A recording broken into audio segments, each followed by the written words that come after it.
Era casi imposible, ¿verdad? Cómo de pronto una persona que fue humillada por sus hermanos, como fue José a los 17 años de edad, termina en un pozo, y de ese pozo hubo una amenaza de muerte. Querían matar a su hermano porque lo odiaban, le tenían muchos celos y mucha envidia con respecto a Jacob, que amaba por encima de todos a José. Bueno, José de pronto, por la idea de uno de ellos, dice: mejor vendámoslo, y lo llevan, lo venden a una caravana de madianitas que estaban camino a Egipto. Así que así empieza la historia de José. De eso a todos los tipos de servidumbre, esclavitud, todas las cosas que pasó José, de estar apresado José, de eso pasa a ser la mano derecha y casi la izquierda también del faraón de Egipto. Tiene José una fidelidad muy clara con respecto a Dios, que Dios es el que provee todo, y ve que Dios prospera su vida por esa fidelidad. Y prosperidad, cada vez que tenemos estas sesiones de enseñanza de Génesis con José, hablamos que prosperar en el sentido hebreo con respecto a esta lección significa ser poderoso. ¿Y ese poder de quién venía? De Dios. Entonces Dios daba poder a José para poder estar en cualquiera de los espacios de servidumbre, de humillación que estuvo, y hacerlo prosperar, y él también prosperar dentro de ese contexto, inclusive la cárcel. Muy bien, ahora lo tenemos a José, que ha revelado sueños, y esos sueños del faraón se han traducido en 7 años de abundancia y 7 años de escasez, a través de vacas gordas, de vacas flacas, de espigas llenas de grano y de espigas totalmente secas, reducidas, y las más flacas se comían a las más gordas. Y toda esa interpretación José supo decirle al faraón. En otras palabras, no soy yo, ahí estoy parafraseando. Decía: él es el que da la interpretación de los sueños. Él es el que dice. Él es el que te dice qué tienes que hacer. Nunca se pone él por delante, José. Habla de Dios y le da la gloria a él. ¿Ok? Eso es lo que hace. Muy bien. El faraón, siendo idólatra, siendo totalmente pagano, siendo él mismo una deidad para su pueblo, y él creyéndosela, habla del Dios de José. Y ve que el Dios de José está con él. Entonces le da todo. Dice que lo único que tiene encima José es el faraón, el trono. Pero está a cargo de todo Egipto. Y en ese tiempo se cumplen los 7 años de abundancia, y en ese tiempo se cumplen los 7 años también de hambruna. Ya estamos hablando, yo la vez pasada les dije un José de unos 50 años, en realidad un poco menor. Cuando está encontrándose en esta situación que ahora hemos visto hasta la semana pasada, hemos visto que José ha recibido a sus hermanos, que venían de parte de su padre Jacob, buscando, como todos los pueblos que venían a pedir alimento, muy bien administrado, muy bien guardado por José durante los 7 años de abundancia. Venían a comprar alimento para llevárselo a sus regiones. Ellos no reconocen a su hermano José. José los reconoce de inmediato y comienza a ponerles pruebas. En realidad, vemos un José que comienza a tener con ellos una actitud hostil, y lo dice la palabra. Les habla de una manera muy áspera. Y bueno, ok, si a ti te ponen a los 17 años en un pozo, dice que te van a matar, después dicen: no, no te vamos a matar, te vendemos y te lanzan por allá. Creo que pensarías también un poquito así como José, por lo menos al principio. Pero no vemos un José pecando.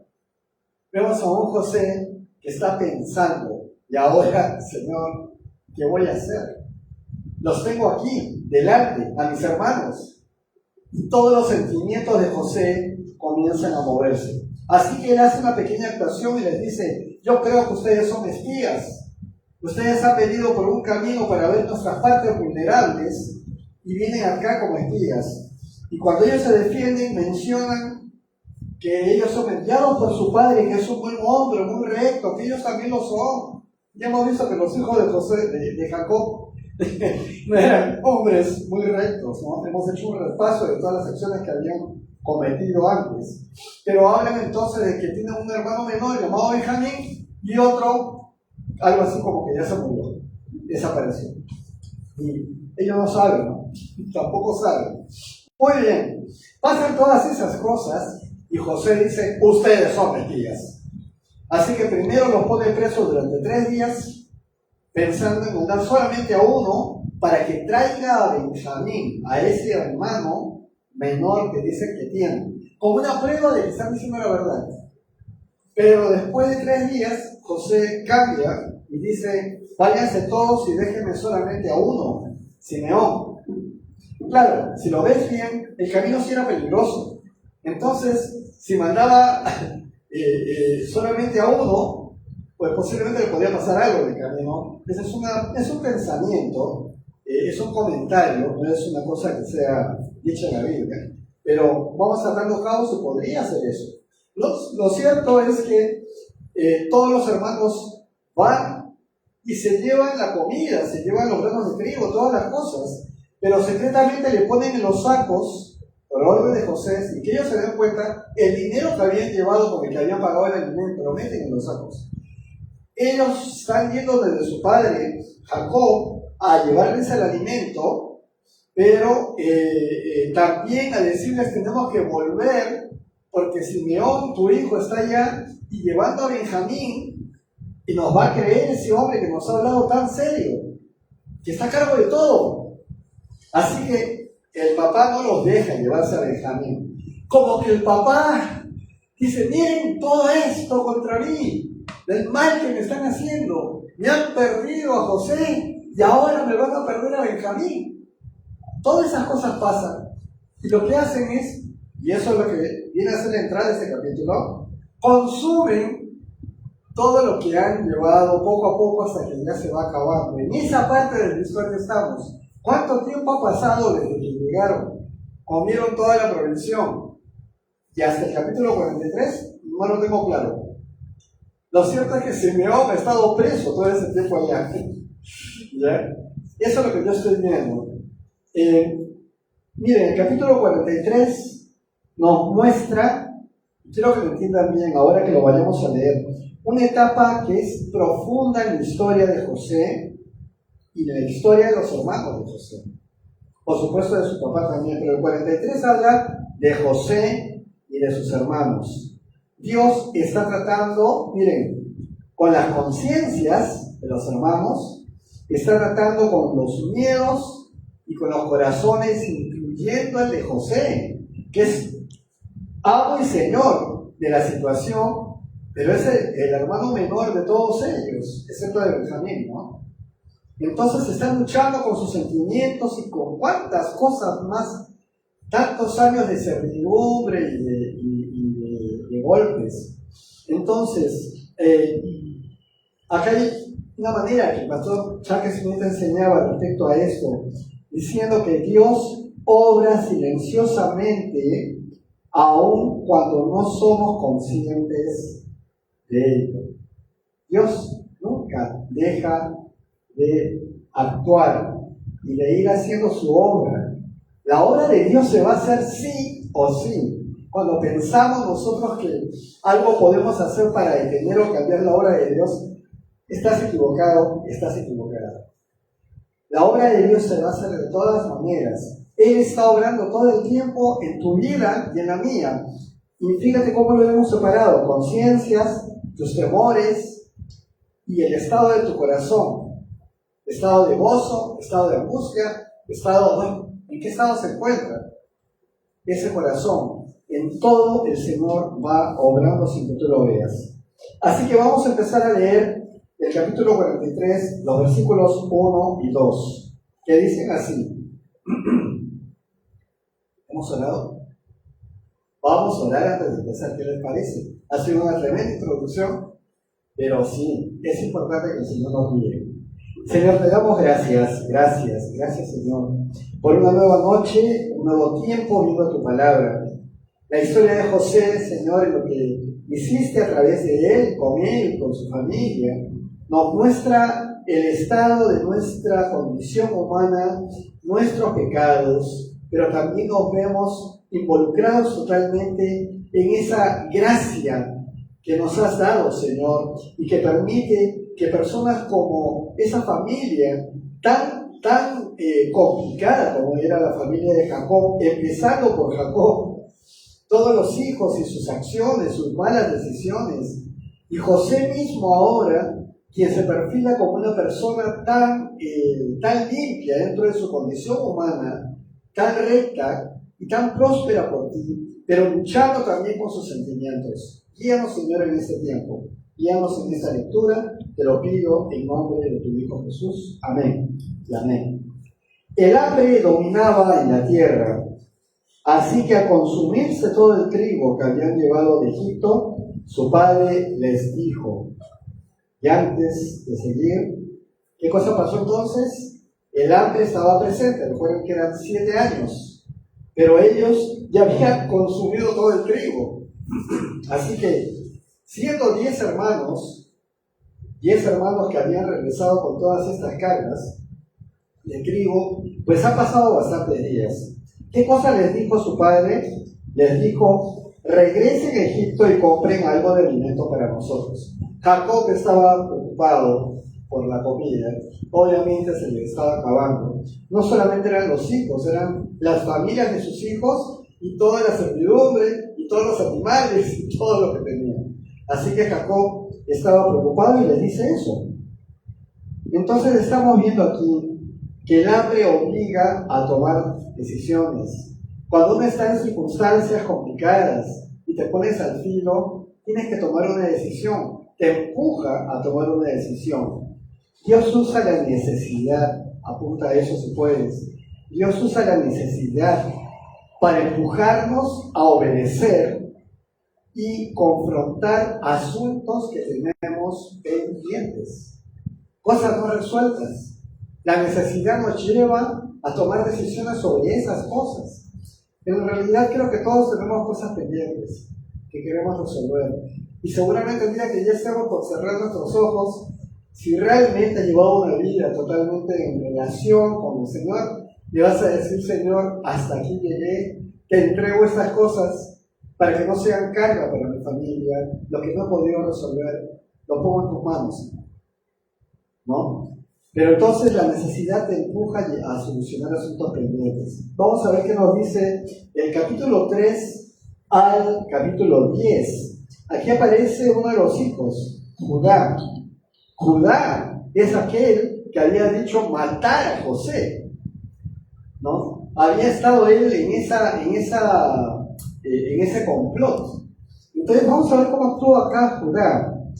El capítulo 3 dice, pero Judá respondió y dijo, ese hombre claramente nos hizo esta advertencia, hablando de José, ¿verdad? Si no traen a su hermano con ustedes, no volverán a verme. Versículo 4. Nosotros iremos a comprar alimentos solo si tú envías a nuestro hermano con nosotros. Si no lo envías, nosotros no iremos.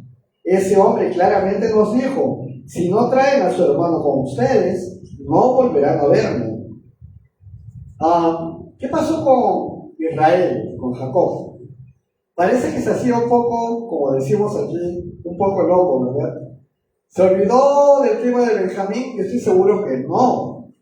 Lo tenía Benjamín apretado y agarrado así, no lo quería soltar. Y les dice solamente vayan. Pero acá está Judá diciendo las cosas como son. No podemos ir sin llevar a Benjamín. Entonces, versículo 6, dice, entonces dijo Israel, ¿por qué me hicieron ese daño de hacerle saber ese hombre que tenía otro hermano? Ahí está. Sí se estaba haciendo loco. No quería soltar a Benjamín. Versículo 7. Ellos respondieron, ese hombre nos hacía muchas preguntas acerca de nosotros y de nuestra familia. Nos preguntaba, ¿vive todavía su padre? ¿Tienen algún otro hermano? Y nosotros respondimos a sus preguntas. ¿Cómo íbamos a saber que él nos diría, traigan allí a su hermano? 8. Entonces Judá, otra vez Judá, le dijo a Israel su padre, miren bien lo que está diciendo, envía al niño conmigo y nos prepararemos para partir. Así no moriremos, sino que seguiremos con vida, tú y nosotros y nuestros hijos. Yo te respondo por él. Será a mí a quien le pidas cuentas. Si no te lo devuelvo, ni lo pongo delante de ti, para siempre seré ante ti el responsable. 10. Si no nos hubiéramos tardado tanto, ya hubiéramos ido y venido 2 veces. Dice Judá. Tiene razón, se demoraron un montón. Yo hubieran ido, vuelto, ido y vuelto. Pero era Israel el que no quería dejar a su hijo, ¿verdad? Estamos viendo a Judá que pasa del egoísmo primero de esos años atrás, pasa a la responsabilidad. Está asumiendo algo, la responsabilidad del cuidado de Benjamín delante del patriarca de Israel, de Jacob. Entonces acá Judá está mostrando un cambio real. Se ofrece como garante por Benjamín. Y el dolor que ha pasado Judá ha producido una transformación en él. Estos detalles son los que el Señor está trabajando en cada uno de nosotros cuando pasamos procesos. Estoy seguro que aquí presente, porque yo me menciono a mí mismo, hemos cometido errores, hemos cometido graves errores, de los cuales, espero, todos estemos arrepentidos. Cuando nos hemos arrepentido delante del Señor, el Señor, viendo nuestro corazón, por gracia, nos ha dado su Espíritu. Hemos caído a sus pies, es nuestro Señor. Esos pecados fueron borrados ya. Y tú debes saberlo. Pues estamos viendo aquí frutos de arrepentimiento en Judá, que está en ese momento asumiendo una responsabilidad. ¿No era él el que quería y el que vendió finalmente a José? Así que Judá está mostrando una transformación, y esa transformación no es superficial, viene del corazón. Eso lo está haciendo Dios en él. Ahora vamos a ver del versículo 11 al 14, ¿qué dice? Dice así: entonces Israel, su padre, les respondió: si así tiene que ser, adelante, pongan en sus sacos de lo mejor que tenemos y llévenle a ese hombre un regalo. Un poco de bálsamo, un poco de miel, aromas, mirra, nueces y almendras. Versículo 12. Lleven también una doble cantidad de dinero, junto con el dinero que encontraron en la boca de sus sacos. Tal vez fue una equivocación. Tomen también a su hermano y prepárense para volver con ese hombre. 14. Que el Dios omnipotente haga que ese hombre se compadezca de ustedes y les devuelva a su otro hermano y también a Benjamín. Y si he de quedarme sin hijos, pues sin hijos me quedaré. Ya, ahí vemos que Jacob tiene una fe, pero mezclada con miedo. Está, sí Señor, confío en ti, pero está temblando. Tiene miedo. Así que, ya pues, si me quedo sin hijos, ok. Pero está tratando de poner su mirada y su fe en el Dios. Cuando nosotros hablamos del Dios de Jacob, es porque Dios tenía una relación con Jacob. Y lo cuidó tantas veces que ya no deberían haber escenas como estas. Jacob sigue siendo débil, pero digamos, al final de cuentas, sigue confiando en Dios. ¿Ok? Jacob confía en Dios. Tiene miedo. Y Dios honra una fe sincera. Eso guárdenlo para ustedes también. Dios honra una fe de verdad, una fe sincera en Él. Aun cuando es imperfecta. Aun cuando la fe no es completa. Pero Dios honra esa. Si tuvieran la fe de tamaño de una semilla de mostaza, dijo Jesús, le dirían a ese árbol sicómoro: desarráigate de ahí y plántate en el mar. Eso es lo que dice Jesús. Le da una muestra a sus discípulos de que no tienen fe suficiente. Dice que si tuvieran la fe, pero no les está diciendo ustedes no tienen fe, estaban con él, estaban caminando con él, así que él les dice que tienen una fe pero imperfecta, y de eso estamos hablando aquí. Es Jacob que mezcla el temor con la fe en Dios. Así que vemos del 15 al 25, vamos a leer 10 versículos. El versículo 15 dice: los hermanos tomaron consigo el regalo, una doble cantidad de dinero, y a Benjamín, y se dispusieron a partir hacia Egipto. Al llegar se presentaron ante José. Cuando José vio que Benjamín estaba con ellos, le ordenó el mayordomo de su casa: lleva a estos hombres a mi casa, y mata a una res, y prepárala, porque hoy al mediodía estos hombres comerán conmigo. El mayordomo cumplió las órdenes de José y llevó a los hermanos a su casa. Al ver los hermanos que eran llevados a la casa de José, les dio miedo y dijeron: nos han traído aquí por el dinero que antes fue devuelto en nuestros sacos. Nos han tendido una trampa, nos atacarán y nos harán sus esclavos junto con nuestros asnos. Sacando conclusiones los hermanos, ¿verdad?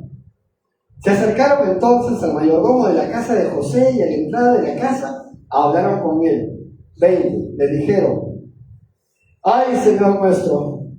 En realidad, al principio nosotros vinimos a comprar alimentos, pero sucedió que cuando llegamos al mesón y abrimos nuestros costales, allí estaba el dinero de cada uno de nosotros, en la boca de su costal, todo nuestro dinero completo. Pero lo hemos vuelto a traer con nosotros. También hemos traído más dinero para comprar alimentos. No sabemos quién pudo haber puesto nuestro dinero en nuestros costales. 23. El mayordomo les respondió: tranquilos, no tengan miedo. Yo recibí el dinero de ustedes. El Dios de ustedes, miren cómo le está diciendo, y del Padre de ustedes habrá puesto ese tesoro en sus costales. O sea, el mayordomo está aceptando que él recibió ese dinero de parte de ellos cuando fueron a comprar el producto, pero dijo: su Dios, el de ustedes, debe haberles puesto de nuevo el dinero ahí. Así que el nombre de Dios está siendo mencionado varias veces desde el faraón. Miren qué importante. Escuchen un ratito esto. Cuando el faraón reconoce que Dios está sobre José, es el faraón el que está hablando y tiene ascendencia sobre todo el pueblo.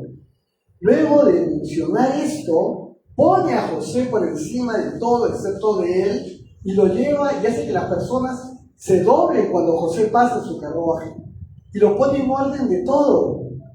¿Quién está siendo exaltado más allá de José? ¿Quién? Dios, ¿verdad? Qué importante es dar testimonio de quién es el Señor. Qué importante, damas y caballeros presentes, tener muy claro que todo lo que hagamos, incluyo, antes de que sean sus nombres o el mío, debe ser el nombre del Señor el que esté por delante. Y no como una muletilla que se repite, sino con una certeza de quién es tu dueño, de quién es tu Señor. Qué importante, ¿verdad? Entonces estamos viendo este actuar que el mismo mayordomo está sugiriendo que es Dios mismo el que les devolvió el dinero.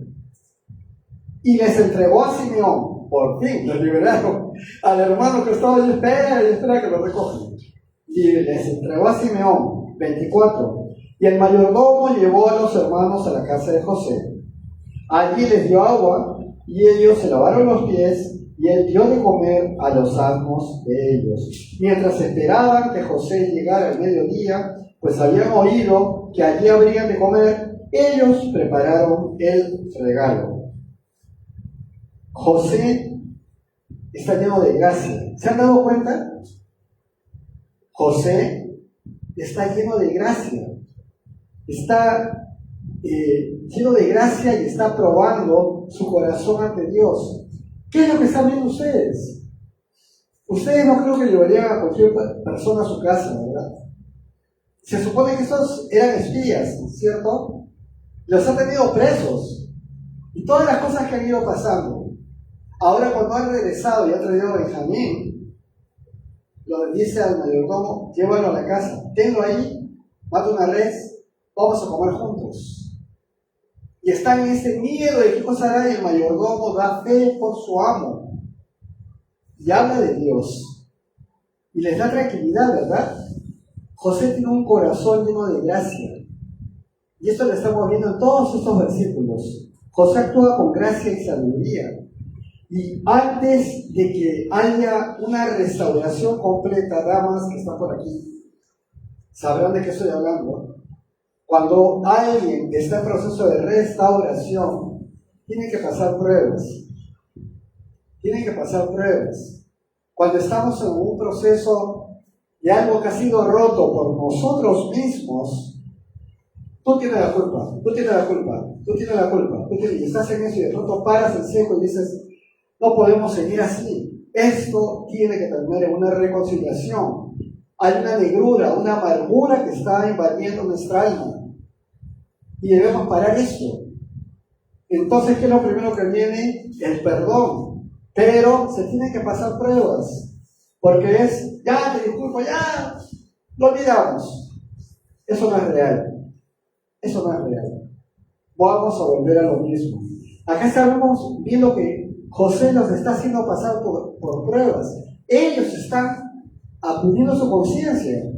Hemos el miércoles pasado visto cómo ellos se acordaron de su hermano José y lo que le hicieron. Estamos pagando eso, dijeron. La conciencia se activó. Así que antes de una restauración completa, el corazón tiene que ser probado. El corazón tiene que ser probado.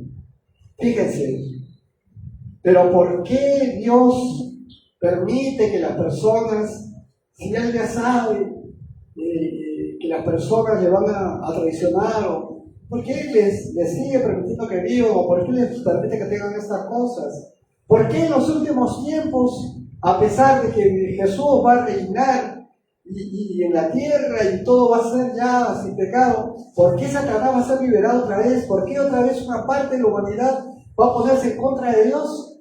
Porque Dios prueba los corazones hasta el final. Es la única manera de tener absoluta fidelidad. Esto no tiene nada que ver con la misericordia, con la gracia misma. Misericordia porque no recibes el castigo que mereces, y la gracia porque recibes un regalo que no mereces. Pero en el proceso, tu corazón se va acostumbrando a estar premiado y a estar bien con Dios, y sigues haciendo cosas que sabes que no están bien, que no son agradables a Dios. Dios se va a ir prueba tras prueba tras prueba, y la misericordia de Dios se renueva cada día. Pero no abuses. Eso es así. Él tiene paciencia, pero ya hemos visto que la paciencia de Dios ya va a tener también un límite, como lo tuvo en los tiempos de Noé. Y entonces tenemos que tomar en cuenta de no abusar de la gracia, y más bien de ir viendo nuestro corazón cada día. El corazón tiene que ser probado. Del 18 al 23. ¿Perdón? Ok. Muy bien. Hay algo que está sobre los hermanos de José. Se llama culpa. Se sienten culpables, ¿verdad? Están en Egipto. La pregunta de ¿dónde estará nuestro hermano José? ¿Seguirá vivo? ¿Estará muerto? Y el cargo de conciencia, eso debe estar primando ahí. Por lo menos vemos que en los miedos que ellos manifiestan debe estar ocurriendo eso. Así que la culpa no resuelta, y ahí vamos con el tema de la restauración, la culpa no resuelta distorsiona tu percepción de la gracia. Si no le crees a Dios que ya te perdonó, si no crees que estás en la gracia, estás diciéndole a Dios mentiroso. Porque Él ya te perdonó, recibiste al Señor en tu vida, todas esas cosas difíciles que pasaste, muchísimas de ellas por tu propia responsabilidad y decisión, todas esas cosas fueron limpiadas por el Señor. El pecado fue echado al fondo del mar. Pero si no lo crees, ¿qué estamos haciendo con eso? Distorsiona la percepción de la gracia. Dios no quiere que vivamos esclavos del pasado. No podemos seguir siendo esclavos del pasado. Y esta es una culpa que todavía pesa. Vamos a ver el 26 hasta el versículo 34. 26. Cuando José llegó a la casa, ellos le presentaron el regalo que habían llevado a la casa y se inclinaron hasta el suelo delante de él. José les preguntó cómo estaban y dijo: ¿cómo está el padre de ustedes, el anciano de quien me hablaron? ¿Vive todavía? ¿De quién está preguntando? Jacob, Israel, ¿verdad? De él está preguntando. Ellos respondieron: nuestro padre está bien y todavía vive. ¿Por qué les preguntan? Porque no había forma cómo saber si realmente su papá estaba vivo o no, ¿verdad? Así como ellos no saben si José está vivo o no. Por eso les preguntan. Y se inclinaron ante él con reverencia. Entonces, dice, José levantó los ojos y vio a Benjamín, su hermano menor, su hermano por parte de madre. ¿Se acuerdan? Raquel tuvo a José y a Benjamín, ¿verdad? Entonces su hermano por parte de madre. Y dijo: ¿este es su hermano menor de quien ustedes me hablaron? Y añadió: que Dios tenga misericordia de ti, hijo mío. Mira cómo lo llaman. Ahora, Benjamín no es un bebito, no se quedó bebito y siguió siendo bebito. Benjamín creció. Claro que ha crecido, ¿no? Han pasado años, pero le está viendo como su hermano menor, ¿no? De la misma madre. Y dice 30, pero por causa de su hermano, José se sintió muy conmovido, así que apresuradamente buscó dónde llorar. Esta es la segunda vez que José llora. ¿Se dan cuenta cómo está su corazón? Está soportando, llevando adelante un proceso. Yo estoy seguro que está siendo guiado por Dios. Claro que sí. Pero recuerden a Jesús. Siempre les traigo a la mente Lázaro cuando estaba enfermo. ¿Por qué no fue inmediatamente a sanarlo? Porque esto era para la gloria del Padre. Y todos los días que pasaron y luego cuando regresa y todo el llanto que hubo ahí, de pronto María de Betania que viene y se pone a llorar, y él ya no puede soportar y él comienza también a llorar. El corazón de Dios es un corazón hermoso, precioso, que siente y que te ve y está amándote con un amor que nosotros no podemos comprender. Y acá estamos viendo a José como una figura en este sentido. Está viendo el pecado, está viendo el engaño, está viendo la maldad, todo sobre los hermanos. Está viendo a su hermano que dejó de ver todos esos años, su hermano menor, y de pronto se conmueve y tiene que salir corriendo. Entonces entró en su aposento y allí lloró. 31. Pero se contuvo y luego de lavarse la cara, salió y dijo: sirvan la comida. 32. A José le sirvieron aparte, lo mismo que a sus hermanos. También le sirvieron aparte a los egipcios que comían con él, porque los egipcios no pueden comer con los hebreos, pues para ellos es algo repugnante. Ya, miren, hay, en todo lugar se cuecen habas y hay situaciones que no se toleran. Aquí los egipcios no podían comer junto con los hebreos, era algo asqueroso para ellos. ¿Por qué? Porque no eran egipcios. Ok, eso es todo. Así que los hermanos de José, dice el 33, se sentaron delante de él, según su primogenitura, de mayor a menor, y en el orden de sus edades. Y unos a otros se miraban totalmente atónitos. ¿Por qué creen que se miraban atónitos? ¿Cómo sabía José sus edades? ¿Quién era el mayor? ¿Quién era el segundo? ¿Quién era el tercero? ¿El cuarto? Los pone en orden en la mesa y se quedan todos, oye, ¿qué pasa aquí? 34. José tomó de las viandas que tenía delante de él y se las dio pero la porción de Benjamín era 5 veces mayor que la de cualquiera de ellos. Y ellos bebieron y se alegraron con él. Benjamín, ¿no? El amado que recibe abundancia. Acá estamos viendo nuevamente, José era casi el último, era el hijo amado de Jacob, y Jacob lo amaba, lo cuidaba, le daba una túnica de colores, hacía todas esas cosas. Pero acá vemos ahora que él, en esta posición, está bendiciendo a su hermano menor. Nadie sabe que es su hermano menor, menos que es hermano de todos ellos. Benjamín recibe gracia abundante. Y en esto radica la calidad del corazón en el Señor. La madurez espiritual se muestra cuando celebramos la bendición de otros. Estamos viendo que hay un Benjamín que es el menor, que está recibiendo el amor del Padre, cuyo otro hijo, José, él mismo, es ausente. Y seguramente lo ha cuidado, pero ha habido mucho dolor en ese proceso, en esos años, por la pérdida de José. El mismo Jacob declaró estar en duelo, y toda la familia entró en duelo. Desde entonces, por la desaparición de José. Ahora están sentados a la mesa, les sobreabunda, les da todo. Y Benjamín recibe entonces gracia abundante, el hijo menor. Hasta aquí llega ese capítulo. Y hay una conclusión pequeña pero poderosa. Dios usa procesos para traer una restauración. Quienes están en algún proceso, tienen familia que están en algún proceso, tengamos paciencia. Y lo dice alguien que no, a veces no tengo mucha paciencia. Empiezo por mí.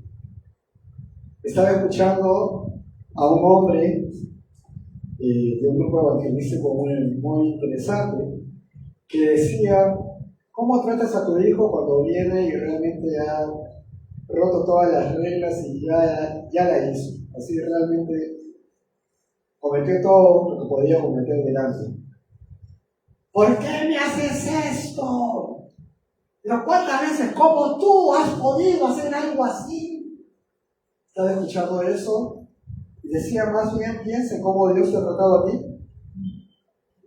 cómo tiene misericordia de ti y cómo, siendo hijos de Dios, te derrama gracia, te ha dado la garantía de la eternidad con Él y da gracia sobre gracia constantemente. Estás sentado hoy aquí, estás sentada hoy aquí, porque no te ha dejado el Señor morir. Él te sostiene en sus manos y no te pierde. La gracia de Dios va mucho más allá de tu entendimiento y del mío. Solamente recíbela, porque para eso lo da. O tienes que poner alguna condición cuando alguien te da un regalo. Te da el regalo y tú lo recibes, ¿y qué cosa dices? Gracias. ¿Que por qué te lo dio? Puede ser que lo sepas, o como en el caso de Dios, solamente lo puedes atribuir a ese amor ágape, sacrificial, que tuvo para tener una reconciliación contigo, que te creó y te puso hasta la última célula. Tener una reconciliación contigo lo glorifica a Él y a ti te da gozo, porque estás en paz y estás en gracia. Y la gracia no desaparece. Piensa en esto. Piensa en esto.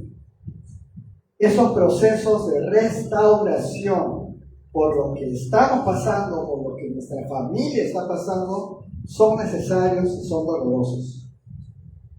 Pero cuando lo superas y vas al siguiente nivel, por decirlo de alguna manera, de alguna figura, el gozo es indescriptible. Te das cuenta lo que se ha recorrido. Y si te lo vas a atribuir aquí, estás equivocado. Mira quién te está guiando, si has confiado en Él. Donde hay humildad, acuérdense de José, humilde, servidor, santo.